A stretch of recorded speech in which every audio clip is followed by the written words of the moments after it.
Berapa Allahnya orang Katolik? Satu, yaitu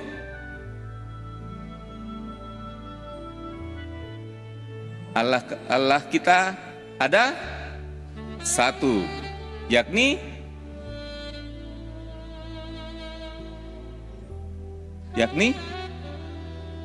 Allah. Oke. Ini selalu menjadi permasalahan bagi agama lain. Bahkan di antara kita orang Katolik kadang-kadang susah menjelaskan, dan memang sangat sulit menjelaskan.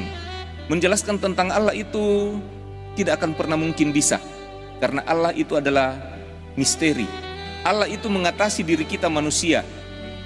Jadi kalau kita bisa menjelaskan Allah, dia bukan lagi Allah, karena dia dapat kita jelaskan, dapat kita pahami. Sedangkan diri kita saja kadang-kadang kita tidak pahami, ya kan? Sedangkan orang lain yang bisa kita lihat tidak bisa kita pahami, apalagi Allah. Tetapi untuk memahami atau untuk paling tidak mengerti hubungan kita dengan Allah, maka supaya kita juga bisa mempertanggungjawabkan iman kita, tidak sekedar mengimaninya. Dan ini dia kadang-kadang ketika ditanyakan kepada orang-orang muda atau bahkan kita semuanya umat yang hadir di sini, kalau kita tidak mampu menjawab, kemudian dikatakan, kalian agama kalian salah, Katolik itu salah. Masa Allahnya Bapa, Putra, dan Roh Kudus, jadinya 3 ini? Kalian sudah sesat. Allah kami hanya satu. Padahal dalam Pancasila dikatakan sila pertama, ketuhanan yang Maha Esa. Sudah jelas Tuhan Maha Esa. Esa artinya satu. Tapi kenapa orang Katolik ada Bapa, ada Putra, ada Roh Kudus? Kalian sesat, masuklah agama kami. Kita jelas di sini cuma satu Allah. Ketika kita mau menjelaskan bagaimana ini 3 Allah, Bapa, Putra, dan Roh Kudus, bagaimana menjelaskannya? Akhirnya kita ragu-ragu, banyak yang pindah. Salah satu alasan kenapa banyak pindah. Setiap kali kita tanda salib, setiap kali kita berdoa, kita menandai diri kita dengan tanda Tritunggal, Bapa, Putra, dan Roh Kudus. Setiap doa pembuka pasti diakhiri dengan rumusan Trinitas, Allah Tritunggal, Bapa, Putra, dan Roh Kudus. Dan itu sangat melekat dengan orang Kristiani, orang Katolik. Namun ketika ditanya berapa Allahnya, bahkan ketika saya mengajar di kampus ada juga yang mengatakan 3. Apalagi ketika saya tantang, Allahnya kita itu Allah Bapa. Ini ya, satu ya, jari jempol Allah Bapa, jari tengah Allah Putra, jari manis Allah Roh Kudus. Biasa rumus yang kita gunakan adalah 1, Bapa, Putra, dan Roh Kudus. 1 tambah 1 tambah 1 menjadi 3. Sehingga orang biasa mengatakan Allah kita 3. Karena rumus matematis yang digunakan adalah penjumlahan.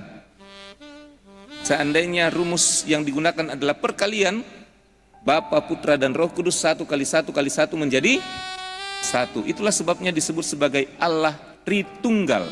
3 di dalam 1. Bagaimana itu menjelaskan Tritunggal? Banyak orang berupaya menjelaskan Tritunggal itu seperti kopi saset. Tahu kopi saset ya? Di dalamnya sudah ada kopi, ada gula, ada susunya.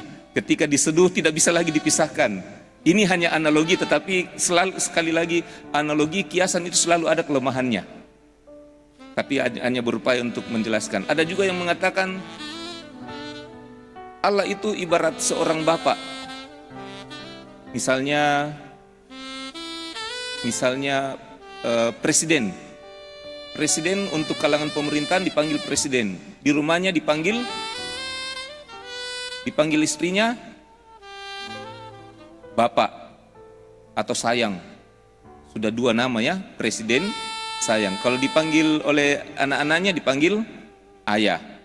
Jadi satu orang tetapi dengan 3 panggilan. Tetapi dalam refleksi saya, ini berkaitan dengan khotbah-khotbah yang lain juga.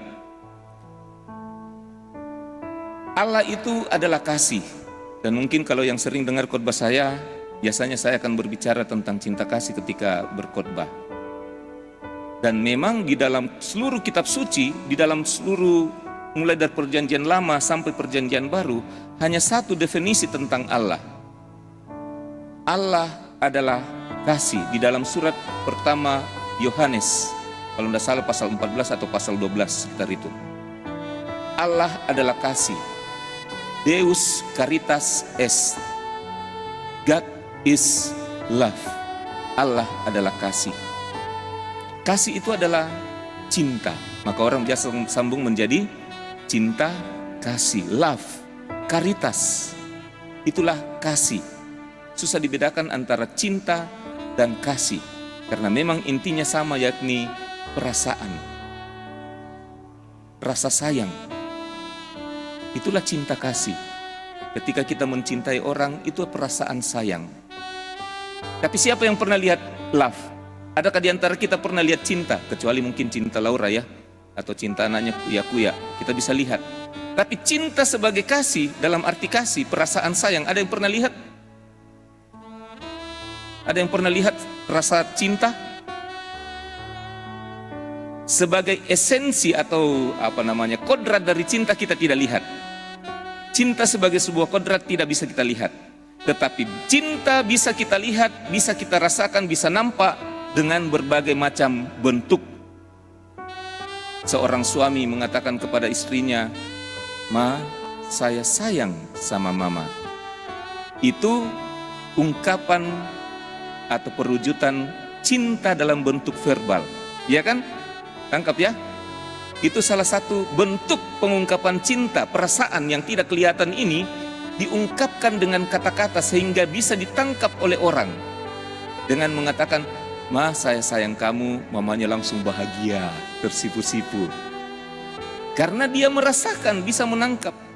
Tetapi kalau orang diam saja, meskipun dia sayang sekali, dia tatap begini matanya, dia mau berupaya mentransfer perasaannya kepada orang itu, tidak akan bisa kalau tidak ada bentuknya. Salah satu bentuknya verbal, baru satu. Ketika seorang suami memberikan cincin kepada istrinya, cincin itu merupakan bentuk dari cintanya, ya kan? Cincin adalah bentuk dari cintanya. Sehingga kehadiran yang perasaan sekali lagi yang tidak kelihatan ini, cinta yang tidak kelihatan, nampak ketika diberikan cincin, dipasangkan cincin. Ketika suami memberikan bunga kepada istrinya, itu juga adalah bentuk pernyataan cinta dari suami kepada istrinya. Satu kodrat cinta, minimal tadi saya sudah katakan 3 bentuknya sehingga ditangkap oleh orang, ya. Mudah-mudahan sampai di sini masih bisa mengikuti saya. Maka dalam permenungan saya, refleksi saya untuk memahami bagaimana hubungan kita dengan Allah, sekali lagi analogi ini tidak persis selalu ada kelemahannya, tetapi minimal bagaimana kita bisa melihat Allah, kodrat Allah hadir dalam 3 pribadi. Maka dalam rumusan resmi Gereja Katolik, dogma Gereja Katolik itu, Allah itu satu kodrat, 3 bentuk atau 3 pribadi. Kodrat Allah hadir dalam 3 bentuk, 3 pribadi, Bapa, Putra, dan Roh Kudus. Sama seperti Allah tadi adalah cinta, Deus caritas est, God is love, hadir dalam bentuk pernyataan kata-kata, verbal, hadir dalam bentuk cincin, hadir dalam bentuk bunga, bahkan bisa hadir dalam bentuk berbagai macam bentuk yang lain. Tetapi yang nyata itu ada 3, Bapa, Putra, dan Roh Kudus. Maka Allah lebih mengena kepada kita, Allah mau menghadirkan diri kepada kita dengan lebih nyata dalam 3 pribadinya ini. Maka Allah Bapa itu adalah pencipta, Allah Putra itu adalah penyelamat, Dia yang menyelamatkan kita melalui pengorbanannya di kayu salib. Dan Allah Roh Kudus itu yang minggu lalu kita rayakan turunnya Roh Kudus, itulah yang menyertai kita. Bapa pencipta, Putra sebagai penebus, dan Roh Kudus sebagai penyerta yang menyertai kita dari sekarang sampai selama-lamanya. Menurut saya, kita semakin diberikan berbagai macam bentuk cinta, kita akan lebih senang ya, lebih berbahagia. Kalau kita semakin diperhatikan, semakin banyak bentuk cinta yang orang lain berikan kepada kita, kita akan merasa bahagia. Dan itulah yang Allah mau nyatakan kepada kita, umatnya yang dicintainya. Maka dia hadir. Satu kodrat Allah hadir dalam berbagai macam cara untuk mengungkapkan cinta kasihnya kepada kita manusia. Apa implementasinya bagi kita? Nah, sekarang mari kita refleksikan dalam kehidupan kita. Allah yang adalah kasih mau menyelamatkan dan memberikan dirinya kepada kita, maka kita sebagai pengikut-pengikutnya, mari juga sama seperti dalam bacaan Injil tadi, murid-murid diutus untuk mewartakan, membaptis orang dalam nama Bapa, Putra, dan Roh Kudus. Jangan terjemahkan harafiah ya. Tiba-tiba ada yang selesai ini pergi ke pasar sentral, ambil orang baru siram kepalanya, saya membaptis engkau dalam nama Bapa, Putra, dan Roh Kudus. Kita tidak pulang nanti malam. Jangan terjemahkan harafiah, tetapi datanglah kepada orang yang ada di sekitar kita, berikan bentuk cinta dalam bentuk yang sebanyak mungkin. Suami-suami kalau sudah jarang-jarang memberikan bentuk cinta kasihnya kepada pasangannya, mungkin ada bentuk-bentuk lain yang disukai oleh pasangannya. Ya, mungkin lebih suka dibelikan sepatu kah, tas kah, apakah, itu sangat disukai perempuan. Mungkin sudah 1 tahun, 2 tahun tidak belikan pakaian baru untuk istrinya. Istri-istri mungkin lebih banyak sekarang ini makan di luar, tiap malam makan di luar. Ya, coba sekali-sekali masalah untuk suaminya. Pasti Anda tahu apa masakan kesukaan suami. Kasihkan masakan kesukaan suami. Itu bentuk pernyataan cinta Anda. Anak-anak mungkin selama ini tidak pernah lagi memperhatikan orang tuanya. Sekali-sekali bantulah orang tuanya. Jangan menyusahkan orang tua terus. Itu juga bentuk pengungkapan, perwujudan cinta yang tidak kelihatan dalam diri kita, dalam hati kita, diungkapkan dalam berbagai macam bentuk. Allah yang adalah kodrat tidak kita lihat, hadir dalam bentuk 3 pribadi, Bapa, Putra, dan Roh Kudus. Kita pun sebagai umat-umat Kristiani, Yesus menjelaskan tadi supaya kita juga menghadirkan cinta kasih itu dalam berbagai macam bentuk untuk orang-orang di sekitar kita. Tuhan memberkati kita.